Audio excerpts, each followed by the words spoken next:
NU hancur, PBNU hancur lebur. Nama baik yang dulu diagung-agungkan sekarang dihancurkan oleh mereka yang mempunyai kepentingan pribadi dan golongan. Salah kaprah.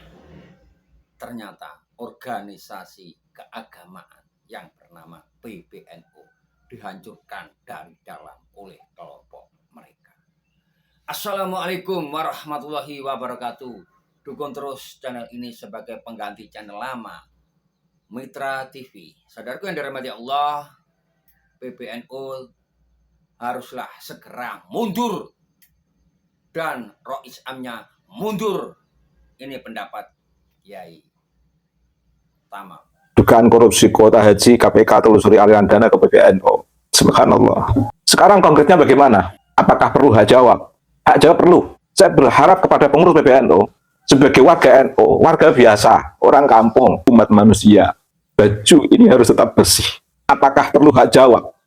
Hak jawab bisa dilakukan, tapi harus dengan cara. Kalau yang memberikan hak jawab adalah pengurus PBNU sekarang ini, baik dari Kiai Miftahul Ahyar maupun dari Gus Yahya, justru akan membahayakan NU, akan memasukkan NU dalam persepsi yang tidak bagus, akan membuat NU sebagai organisasi berbenturan dengan KPK, berbenturan dengan persepsi publik, sangat berbahaya.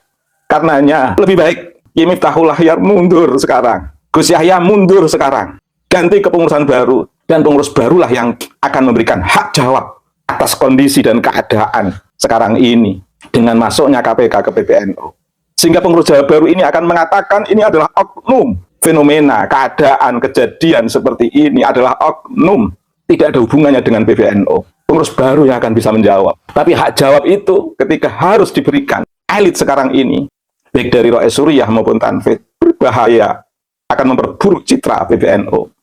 Karenanya mohon ke Miftahul Ahyar, Gus Yahya, turun. Ke Miftah turun, Gus Yahya turun. Ganti pengurus baru yang akan memberikan hak jawab. Jika tidak turun, bahkan Kiai Miftahul Ahyar, Gus Yahya akan memberikan hak jawab, membahayakan PBNU. Pengurus baru yang akan mengganti Kiai Miftah dan Gus Yahya yang akan memberikan jawaban untuk memastikan ini adalah oknum. Silahkan hasil dari pemeriksaan itu hak KPK, tapi proses pemeriksaan itu adalah proses pemeriksaan yang terkait dengan oknum, nggak ada hubungannya dengan PBNU. Yang bisa mengatakan ini adalah pengurus baru yang ditunjuk sebagai pengganti sementara Rois Suriyah, Kiai Miftahul Ahyar, pengganti sementara Tanfid, Gus Yahya. Entah pengganti sementara dalam konteks apa, ini akan diputuskan organisasi. Saya hanya memastikan ini untuk menjaga marwah PBNU. Terima kasih. Iya, saudaraku, ternyata bukan semua orang yang bisa menjalankan organisasi keagamaan. Bukan semua orang di PBNU yang tulus ikhlas menjalankan. Banyak mereka yang ingin duduk di PBNU mencari duit. Ini adalah tamparan keras bagi kita semua, bagi kalangan haji, di mana organisasi keagamaan dimanfaatkan oleh mereka. Patutkah mereka tetap duduk di kursi empuk itu?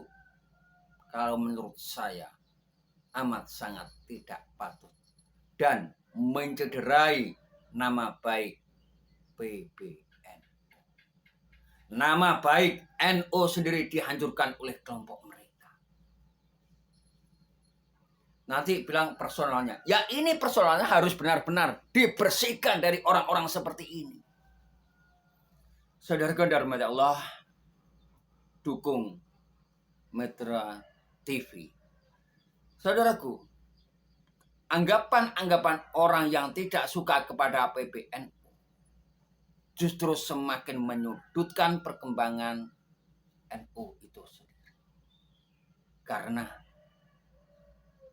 organisasi ini adalah organisasi besar, tetapi orang-orangnya tidak kuat mengemban amanah Nahdlatul Ulama, mengemban kepercayaan Nahdiyin, sehingga KPK bisa masuk karena personalnya memang harus benar-benar dibersihkan dari Nahdlatul Ulama. Mari kita simak. Ketua PBNU yaitu Gus Isfah Abidal Aziz yang sering dikenal dengan Gus Isfah dicekal oleh KPK, tidak boleh bepergian selama 6 bulan ke depan terkait dugaan adanya penyelewengan kuota haji, dan juga kepada Gus Yakut. Apakah Allah sedang menunjukkan bahwa PBNU benar-benar tidak mengurusi NU saat ini, atau bagaimana? Kita nggak tahu. Yang jelas kejadian demi kejadian yang menimpa di PBNU, sebagaimana yang terjadi pada bendara umum NU yaitu Mardhani Maming kemarin yang juga ditangkap oleh KPK ya.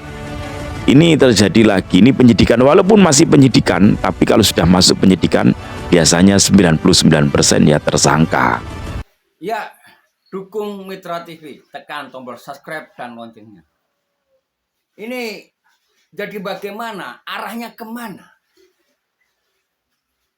Nahdlatul Ulama, organisasi besar ormas Islam di Indonesia,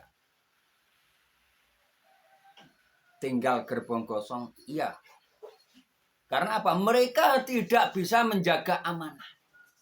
Yang di dalam pola pikir mereka hanyalah duit, duit, duit, dan duit. Subhanallah. Saudaraku yang dirahmati Allah, ini adalah tamparan keras bagi kita, bagi kalangan Nahdliyin.